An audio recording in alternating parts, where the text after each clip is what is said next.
அந்த தலைகீழ அந்த கால் மடிச்சு நிக்கிற ஒரு ஃபோட்டோ எனக்கு காமிச்சாரு. இது பண்ண முடியுமா அப்படின்னாரு. இல்ல சார் எனக்கு பண்ண தெரியாது அப்படின்னு. இன்னொரு ஃபோட்டோ காமிச்சாரு. கால் தூக்கி அப்படியே கழுத்துல இப்படி மடிச்சு இப்படி வச்சிருக்கேன். இது பண்ண முடியும் தெரியுமா? இதே பண்ண முடியல அதை எப்படி சார் பண்ணுவேன்? பாலா சாரை மீட் பண்ணதே வந்து மீட் பண்ணி உங்க படத்துல நெக்ஸ்ட் படத்துல ஏதாவது ஒரு வில்லன் சான்ஸ் இல்லைன்னா ஏதாவது ஒரு கேரக்டர் இருந்தா கொடுங்க நான் பண்றேன் சார் அப்படின்னு சொல்லிட்டு பேசுறதுதான் நான் போனேன். அப்படியே பார்த்துட்டு உனக்கு யோகா தெரியுமான்னு அப்படின்னு கேட்டாரு. இல்லை சார் எனக்கு யோகா தெரியாது சார் அப்படி அந்த தலைகீழ அந்த கால் மடிச்சு நிற்கிற ஒரு ஃபோட்டோ எனக்கு காமிச்சார். போய் இது பண்ண முடியுமா அப்படின்னாரு. இல்லை சார் எனக்கு பண்ண தெரியாது அப்படின்னா. இன்னொரு ஃபோட்டோ காமிச்சாரு. கால் தூக்கி அப்படியே கழுத்தில் இப்படி மடித்து இப்படி வச்சுருக்கேன். இது பண்ண முடியும் தெரியுமா? இதே பண்ண முடியல அதை எப்படி சார் பண்ணுவேன்? இந்த போஸ் இன்னிலேருந்து ப்ராக்டிஸ் பண்ணுங்கள், நெக்ஸ்ட் மந்த் ஷூட்டிங் போகிறோம் சார் அப்படின்னா. ஆமாம் அடுத்த படம் நான் கடவுள்னு ஒரு படம், நீ தான்ப்பா ஹீரோ அப்படின்னாரு. எனக்கு ஒன்றும் புரியல. நான் அப்படியே பார்த்துட்டேன். நான் உண்மைதான்ப்பா சொல்கிறேன், நீ போய் இது ப்ராக்டிஸ் பண்ணு, 1 month டைம் தான் இருக்குது அப்படின்னு சொல்லிட்டு போனேன். சரி நான் பயங்கர ஹாப்பியாக நேராக அவர்கிட்ட ஒரு யோகா மாஸ்டர்கிட்ட போனேன். யோகா மாஸ்டர்கிட்ட போயிட்டு சார் நான் எனக்கு இந்த மாதிரி இப்போ அந்த ஃபோட்டோ காமிச்சிட்டு இந்த மாதிரி இது பண்ணும் சார் அப்படின்னேன்.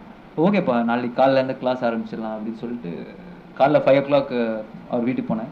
வீட்டுக்கு போயிட்டு கிளாஸ் ஆரம்பித்தோம்.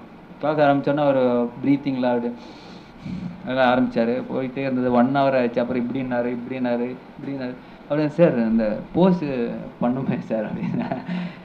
இதுதான்ப்பா யோகாவில் கடைசியாக பண்ணுற விஷயம், இது எப்படி ஒரு 2 years ஆகும் அப்படின்னாரு. ஏதாவது 2 years?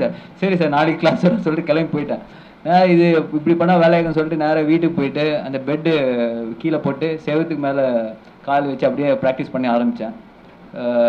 அம்மா பார்த்தாங்க, என்னடா பண்ணுற, என்னடா ஆச்சு உனக்கு அப்படி? இல்லை ஒன்றும் இல்லை, ஒரு போஸ் ஒன்று ப்ராக்டிஸ் பண்ண சொல்லிட்டு daily around 1/2 hour 1 hour 2 hours அப்படியே பண்ண கண்ணெலாம் ரெட் ஆயிடுச்சு. ஏன்னா you standing on top of your head. ஏன்னா it's not a right way to do it. But எனக்கு அந்த டைமில் சொல்கிறதுக்கு யாரும் இல்லை, I don't have time.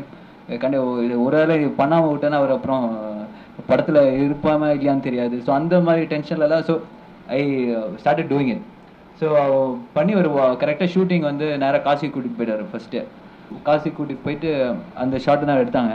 So by தென் ஒரு 1 month 1.5 monthsக்குள்ளே பக்காவாக ட்ரெயின் ஆகி, ஆனால் படம் முழுக்க பார்த்தீங்கன்னா ரொம்ப நேரம் நின்று கிளைமேக்ஸ் எல்லாம் ஒரு 7 days தலைமையிலே இருந்தேன். அப்படியே அந்த டாம் அண்ட் ஜெர்ரிலாம் வர மாதிரி இப்படியே ஊண்டு அப்படியே பெருசாக வந்துடுச்சு.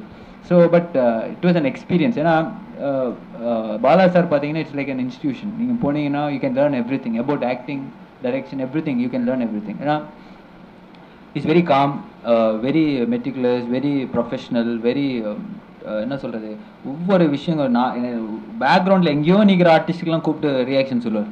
So is very precise about what he wants. சின்ன எக்ஸ்ப்ரெஷனாக இருக்கட்டும், ஒரு ப்ரீதிங்காக இருக்கட்டும், ஒரு லுக்காக இருக்கட்டும். ஸோ அவரோட வந்து நான் கடவுள் அதுக்கு முடிஞ்சோடனே இவன்லாம் பண்ணுறது வந்து it was a gift for me. ஏன்னா I really enjoyed working with. இதோ நான் கடவுள் பார்த்தீங்கன்னா 3 years ஆச்சு. But never I felt okay 3 years ஒரு படத்தில் இருக்கிறோம், நான் வேஸ்டிங் மை டைம் அப்படியெல்லாம் இல்லாமல் I really enjoyed working with him.